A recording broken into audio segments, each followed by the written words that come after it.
اب تم خیر امت کنتم خیر امت اخرجت للناس، اے امت محمد الرسول اللہ صلی اللہ علیہ وسلم، اب تم بہترین امت ہو، لیکن کب؟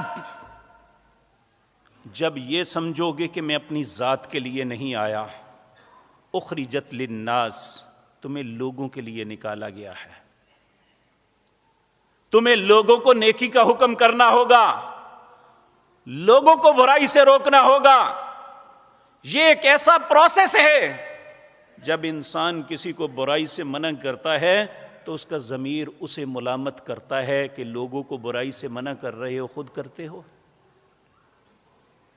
جب وہ لوگوں کو نیکی کا حکم دے گا تو اس کا ضمیر اسے ملامت کرے گا، خود تو نماز پڑھتے نہیں، لوگوں کو کہتے ہو نماز پڑھو۔